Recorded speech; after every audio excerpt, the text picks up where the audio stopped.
Magandang araw sa inyo lahat mga kapatid sa Panginoon. At welcome sa isang panibagong video. So, for the next 4 videos, so it's going to be a break from our sermon series titled The What God Wants. So, for this week, so Thursday and maybe Saturday or Sunday, so I will discuss two of the common things that you hear from these contemporary times. And next week, so review tayo ng misconceptions about marriage. And then on the Good Friday, which is March 29, so if things go well, so I will upload the conclusion remarks of this sermon series called Misconceptions of Marriage. So ulitin ko lang. So this March 21 is going to be our sermon series break, and then Tuesday and Friday next week is going to be our review of misconceptions about marriage. So, as you can see from our slide, so I don't need any introduction. Our title and what the Lord wants to address is, you hear this often, right? Walang forever. Since my YouTube page is all about contemporary things and what the Lord noticed about contemporary beliefs. Well, it's not really contemporary. Sabi naman ni Lord, everything is in season or in cycle. So, nothing has changed. Sabi nga ni Solomon sa Ecclesiastes, what has done is already been done. Yung konsepto is there. Ang nagbago lang naman is the technological aspect. But in the concept, the ideas are still there. So, what is this idea of walang forever? So, let's define it first by the help of AI. Sige, well, how does the AI define it? So, okay. This is from Gemini.Google. So, ito yung dating Google Bard. So, I don't know why they branded it up. So, sabi daw nila is brinan daw nila because mas malawak daw yung scope of engine. Sabi daw nila, hindi. Gumaya lang sa ChatGPT yun. Gusto lang nila may paid version kaya pinalitan, ni-rebrand lang daw. So, ganun lang din. It's still the same. Kasi sabi nila, hindi pa raw nilo-launch yung mga much innovative na mga AI because it will involve robotics already. By the way, that's for a different video. Ngayon, forever means for an endlessly long time without ever ending. Eternal means without beginning. God is eternal, wala siyang simula. And forever, He has no end. Forever means walang katapusan. So, dito pala medyo flawed na ang definition natin ng walang forever. Kasi, sabi sa marriage, till death do us part, di ba? May ganong kasabihan, di ba? Kasi kung sinabi mong walang forever, kahit kamatayan, andun pa rin yung relationship nyo. Ano yung sabi ni Lord sa Bible na pag namatay na yung tao, it will be just as the same level as the angels. Ibig sabihin nun, bababa na yung rank ng tao from a human to as far as the angel. Ibig sabihin nun, the validity of the marriage as a human being is already nullified. Kasi nga, pag namatay yung tao, magde-degrade na siya as the same as the angels. Kaya nga, ang sabi ni Lord, the angels are meant to be servants of man. Angels are not meant to be worshipped. What does it relate to this forever? So, forever on an argument means walang katapusan. That brings us to the question. So, meron pa bang, kunwari, namatay yung mag-asawa, ano yung count sa langit yan? May mga tanong na ganyan. Kunwari, yung couple, yung mag-asawa na yung lola-lolo nyo namatay. Ano yung count sa langit? Yan ang tanong. Sabi ni Lord sa akin, marriage is applied for human beings. Ito ulitin ko. Marriage is only applied in human beings. So, tama yon, till death do us part. So, pag namatay na yung tao, mananalify na yung value ng marriage. So, pagpunta nila sa langit, kung pumunta parehas yung mag-asawa sa langit, sila ay hindi nakasal. Siyempre, sabi ni Lord, kilala pa rin nila isa't isa. They know they had the family on earth, but in heaven, their marriage is no longer considered as valid. Sila ay parehas ng individuals of the Lord. Ayan. So, may nagpapakasal ba sa langit? Wala na. Sabi ni Lord, there's no need to marry on heaven because the idea of marriage kasi sabi ni Lord is all about reproduction. It's all about bearing children. It's all about having a family. If there's other reasons, that's already invalid. Bakit invalid? Magpapakasal ka kasi kailangan mo ng pera. Ganun ba yung reason ng pagpapakasal mo? Kasi si ganito mayaman. Sabi ni Lord, valid bang reason for marriage yun? O ito, babalikan natin yung misconceptions about marriage, no? So, magpapakasal kayo kasi pinagkasundo kayo ng mga magulang nyo. Sabi ni Lord, is that a valid marriage? No. Okay, these are some of the things that we need to be clarified, no? So, once a married people die, their marriage is no longer valid in heaven. Hindi na sila mag-asawa sa langit. Rather, they are individuals who will glorify the Lord in heaven. Kasi sabi ni Lord, eto, marami nga sa mag-asawa, nag-aaway dahil sa individual difference, magkakaiba yung gusto nila sa buhay. So, ibig sabihin nun, yung reward nun kada tao is magvavary sa kung ano yung hobbies nila sa earth. Kaya nga sabi sa Bible na whatever it is on earth, it is on heaven. Kung ano yung ginagawa mo sa lupa, ayun din yung makikita ni Lord na gagawin mo sa langit. So, gusto mo lumaki ang kaharian mo? You have to expand. You have to expand what you know. You have to expand what you do. For you to have an expanded features on heaven. Ganun na din yun. Kung masipag ka sa lupa, sisipagan din ng Lord sa langit. Kung tamad ka sa lupa, tamad ka maglingkod, tatamarin din ng Diyos. Ganun lang naman yun. What you sow it is what you reap it. So, forever. Yan, nalinawin natin, means for an endlessly long time. So, yung sa mga nagsasabing may forever, you have to make me sure that you will not die. Ang sabi nga sa akin nila, ang daming ang mag-asawa, nagkakaroon ng number 3 eh. Pagkakasal daw, lumugar na daw sa tahimik, sabi ni Lord, naku. Tanong mo na lang doon sa mga nagbabarko. Imposibleng walang number 3 yun. May number 4, number 5 pa nga.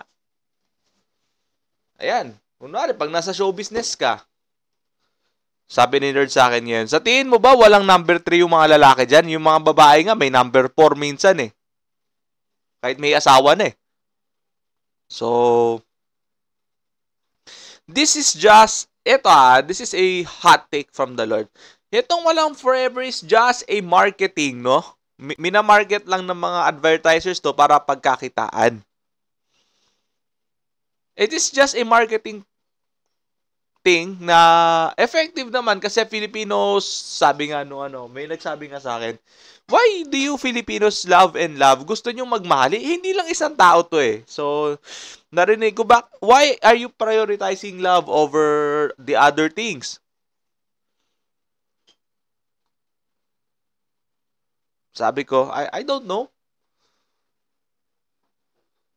Kasi ito sabi ni Lord dyan, because Filipinos are very sociable people, unlike in the people of the Arctic regions, no, yung mga temperate, yung mga may mga malalamig na winter na they tend to be at home most of the time. Kung may work lang lalabas. Pero kung nasa bahay lang, hindi yan maggagagala kung saan saan. Hindi tulad ng mga Pilipino. Eto, yung mga nasa ASEAN naman, hindi naman malalamig na bansa ang ASEAN, pero sabi ni Lord, iba daw ang Pinoy, mahilig daw gumala. Yung mga Singaporean naman, karamihan naman sa mga estudyante, bihira ka lang makakakita ng mga estudyanteng nasa labas pa ng mga 9 p.m. eh. Brunei lalo. Wala ka nga makikitang tambay na mga bata sa Brunei ng mga lagpas 9 p.m. eh. Night market nga nila, sarado. Night market, sarado na ng 9. What does it mean? Sabi ni Lord sa akin. Yung Pilipino, they want to explore, they want to go places. Siyempre, sabi nga naman ni Lord, malungkot daw pag walang kasama. Sabi ni Lord, oo nga naman, tama naman yun. Nilikha ko ang babae para may companion yung lalaki. Pero,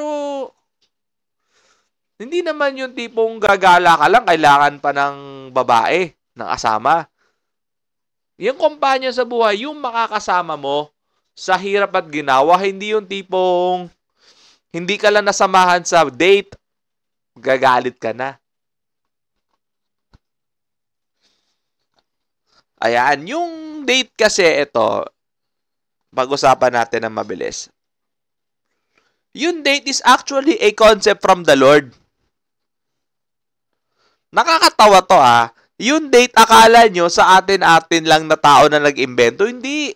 Ang Diyos ang mismo nag-conceptualize ng date. Ang kaso kasi, yung tao masyadong ginamit sa maling context. Ang pagde-date para lang po sa mag-asawa. Hindi po para sa mga mag-boyfriend at mag-girlfriend. Kasi ang kinakount lang naman ni Lord, yung mag-asawa. So, ano ba? Unbiblical ba yung pagde-date na mag-boyfriend, mag-girlfriend? Oo. Kasi yung mag-boyfriend, mag-girlfriend, unbiblical eh. Yan, sa mga mag-shota-shota na naghahanap ng forever, sabi ni Lord, mangarap kayo. Hanap-hanap kayo ng forever. Hindi naman kayo mag-asawa. Yung mag-asawa ka, walang forever kasi namamatay. Kayo pa kayang mag-jowa na hindi ko naman binabasbasa. Naghahanap kayo ng forever. Tapos, iiyak-iyak kayo pag nag-break kayo. Sabi ni Lord sa akin, anong iyak-iyak yan? Paki-explain. Bakit mo, tapos ito sabi sa akin Lord, bakit yung mga babae, binibigay na nila pagkababae nila sa boyfriend daw nila. Tapos, pag nag-break, iiyak. Bakit? Ito based on my experience, no, may tinanong akong babae nag-break. Ba't parang sobrang lungkot mo? Iniwan ako ng boyfriend ko, binuntis ako. Tapos iniwan ako. Sabi sa akin, ano ba inaasahan mo? Wala naman, hindi naman protektado ng batas yung pagbo-boyfriend-girlfriend na yan. Although, yes, may VAUSI, yes, mayroong violence against women and children, pero hindi ka pwedeng mag-file ng case about marriage act, hindi naman kayo kasal. Ayan, eto, sa mga bata naman. Akala ko, di nila isipin to. Sana yung crush ko, i-crush back din ako. Sana forever akong crush ng crush ko. Sabi nila, ang cute. Ang cute. So, okay, sige, let's go with the next slide. Limited scope. In everyday use, forever is of a relative. We say, I love you forever in a relationship, but we know both parents won't live forever. Here, forever signifies a very long committed duration within the context of a human lifespan. So, you want a stable relationship, hindi naman kayo mag-asawa. Sabi ni Lord sa akin. Sino ba nilaloko nyo? Ako? Sabi ni Lord, walang forever. Naku. Sa mga magsasabi may forever, dapat di kayo mamamatay You must not die. Dapat, abutan nyo yung pagbabalik ko kung walang forever, kung may forever. Ayun. So, I love you, sabi ni Lord. Ako. Alam nyo ba yung sabi sa akin ni Lord, no? Recently. Alam mo, di ko kailangan ng praise and worship nyo. Di ko kailangan yung mga paawit-awit nyo sa simbahan. Ako. Sabi ni Lord sa akin, awit-awit kayo, tapos yung iniisip nyo, yung mga boyfriend nyo, yung mga crush nyo, yung asawa nyo, may kabit na. Yun naman yung iniisip nyo talaga, yung iniisip nyo, yung mga problema nyo sa buhay, di naman yung pagsamba quote and quote sa Panginoon. Alam nyo ba na sabi ni Lord sa akin, hindi naman na to bago. If you read the book of Isaiah, I forgot kung saan sa Isaiah na, marami na nag-offer sa akin, I don't need these useless sacrifices. Marami naman nag-aalay sa akin. In the first place, there are angels who are meant to worship Him. Meron talagang angels na dinesignate si Lord na i-worship siya. Tapos, sasabihin nung mag-boyfriend, mag-girlfriend daw na pupunta sa simbahan, mag-worship daw. Naku! Nag-iisip lang yan kung paano mag-date after the service. Wala na sa service yung utak niyan.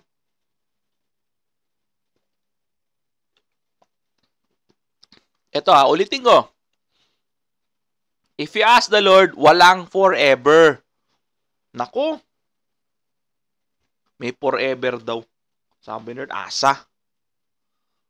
Ako lang yung forever. Ako lang naman yung hindi namamatay eh. Ayan, sige, within the context, sige. Very long committed duration. Tapos di naman kayo mag-asawa, yung mag-asawa nga nag-aanal. Yung mga mag-asawa nga nagdi-divorce. Sabi sa akin ni Lord. Sige, pag-usapan din natin. Kasi yung walang forever na to, may kasamang number 3 kasi to sabi ni Lord sa akin eh. Ang tanong ba ni Lord, sa pag-asawa ba, nagkakaroon ba ng number 3? Number 5 pa nga, sabi ni Lord. Anong number 3? May number 5 pa nga. Ibig sabihin may number 4, may number 5. So, yung kabit, 3. Ba naman? Alam mo, problema ng lalaki to sa totoo lang Sabi ni Lord low-key problema ng lalaki to. Alam, bakit problema ng lalaki tong forever na to? Sabi ni Lord, huwag na tayo magpaka-hipokrito. Ano mang kailangan ng lalaki, di ba babae? Kunwari, mag-asawa na, nakakita nung dalaga na, sabihin na lang nating mas maganda, mas sexy, ganun. Tapos, yun na. Ihingi na ng socials. Kunwari, pag na-meet niya yung babae nga, ihingi ng socials. Naku. Sabi ni Lord, gagawa ng dump account yung lalaki na may asawa. Makakakala nyo, walang idea si Lord sa mga dump account, Alam niya yan. Gagawa ng ibang account para doon sa babae para pagka tinignan ng asawa ng message, hindi bisto. Tapos sa cellphone, i-delete yung account na yon. Or ang masaklap niyan, bibili pa ng sariling cellphone para doon sa account na yon para hindi mahuli. Ano ba yung bakit ba merong cheating? Naku, haba pala nito. Bakit nga ba nag-cheat yung lalaki? May mga nag-cheat din na babae, pero sabi ni Lord, yung pag-cheat, problema po ng kalalakihan yan. Ano ba to? Ano ba yung fruits of the Holy Spirit ang tinetest dito? It is actually righteousness. It is the breastplate of righteousness. This is the armor of the Lord na tinetest. No? So, bakit nasa breastplate? It is all about having the bravery to resist temptation. Ang mga lalaki daw, madaling matukso. Totoo po ba? Oo, totoo. Sabi ni Lord, kaya ako nga ginawa si Eva para ma-fulfill yung ganong weakness ng lalaki. Alam naman ni Lord na magkakaroon ng ganong kahinaan ng lalaki. Ang problema naman kasi sa mga lalaki, Magpakalalaki naman tayo, mga kapatid sa Panginoon. Hindi yung tipong may iba ka na nagustuhan. Oh, sige, cool off muna tayo. Naku. Sa pag-aasawa daw ba may cool off? Sabi ni Lord. Ay, oo, meron. Nagtatago lang sa pangalang legally separated. Ay, totoo, sabi ni Lord, yung cool off daw, yun daw yung sinasabi nilang legally separated. Pagka okay na, balik ulit sa normal. Ano bang ginagawa ng lalaki pa nagko-cool off daw? Alam niyo na yun, sabi ni Lord, no need to explain. Ano pa ba? Sige, pag-usapan na rin natin itong third party. Alam niyo, sabi ni Lord, wag na tayong maglokohan dito. The man must be a man. Kasi ang lalaki, pag naghanap ng babae, nakabase sa ganda eh. Sabi ni Lord, paano kung tumanda yung babae? Maghahanap ka ulit ng maganda. Sabi ni Lord, ba't ikaw, pogi ka pa rin ba pag tumanda ka na para maghanap ka ng maganda? O, sasabihin mo naman, hindi, pera-pera lang naman yan. Paano kung nawalan ka ng pera? Sabi nga ni Lord sa Proverbs, no? Mas okay na yung lalaki na nasa bubungan kaysa dun sa araw-araw niyang hinaharap yung bungangerang asawa. Maganda nga pero nager. Maganda nga pero bungangera. Ano yun? Yun ang sabi ni Lord sa akin eh. Ano, gusto nyo pa ng forever kung nager yung misis nyo? Ano, gusto nyo pa rin ba ng forever kung mare na-stroke si mister, nagkaroon ng sakit? Gusto nyo pa rin ba ng forever? See? Kaya nga sabi ni Lord, walang forever. Huwag yun ang pangarapin. Forever kayo. Samantalang ang Diyos na nandyan lang mula pa sa panahon ng nanay nyo, panahon pa ng lola nyo, andyan na yung Diyos, hindi nyo hinahanap. Punta natin yan. The sad truth about this, people rely more of their emotional support to people rather than God. Aminin niyo po, sabi ni Lord, opo. Meron kasi mga angels na sumasalo, or ito yung role nila, Raphael eh. Sila yung nagpaparating sa Diyos. Take note iba pa yung receiving sa giving ng ano. Si Raphael yung nagre-receive, si Gabriel yung nagbibigay, yung mga seraphim, sila yung nagbibigay ng mga pasabi kay Lord. Unless may mga tao talaga na direct talagang kinakausap ng Diyos. So, sabi nila sa akin, kasi hindi daw nila ako maramdaman, hindi daw nila ako makita kaya mas nagre-rely sila sa tao. Sabi nila, ginamit siya ng Diyos para suportahan ako, sabi nila sa akin. Paano mo nalaman na yung taong yun yung ginagamit ko para sa'yo? Paano mo ba nalaman yung lalaking yan, yun talaga ang para sa'yo? Kasi bait-bait daw. Paano kung nawala yung bait? Paano kung nagsawa sa'yo? Paano kung napagod sa'yo? Yung pa rin ba si Mr. Right? Ikaw na ba si Mr. Right? Sabi, Nako, wala to. Sabi nga nila sa akin, naghahanap kayo ng Mr. Right. Samantalang, the Lord has been there. From the time of Abraham, He has been around. From the time of Job, He has been around. Tapos, the Lord created everything by His word.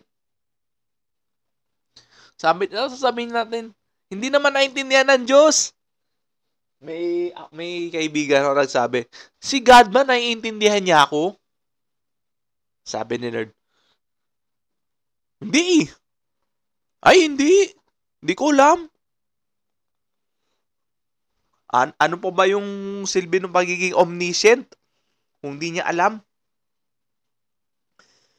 So, yun na nga, emotional support is all about God. Settle to the things that will last forever, and God has no end. People will change, but God will never be. Hindi magbabago ang tingin ng Diyos para sa'yo. Ikaw ang kanyang ikaw ang pag sumunod sa kanya, you will become sons and daughters of the Lord. You will never be lacking of anything else. If you want forever, there's none on earth. Wake up, brethren of the Lord. Forever is only found in the afterlife. But then, sabi ni Lord, if you want lasting support, if you want lasting help or guide, I am here. The Lord is around. Sabi ni Lord, yung sa asawa mo hanapin, yung meron nga ang asawa, nauunang namatay, hindi naman sabay namamatay yung mag-asawa eh. Meron talagang isa, kunwari, mauuna yung babae, merong isa, mauuna yung lalaki. Hindi mabubiyudo. Paano yun? Paano kung nabiyuda na? Sino na lang? See? If you want lasting support, that's what you want, find the Lord. Find God. Kahit mahirap, kahit awkward, kahit sa una hindi mo maramdaman, hindi mo ma-feel. Doesn't matter. Sabi nga ni Lord, anyone who calls upon the name of the Lord shall be saved. And the Lord will be there for those who will call upon His name. That's all for this video. I'll see you next time. God bless.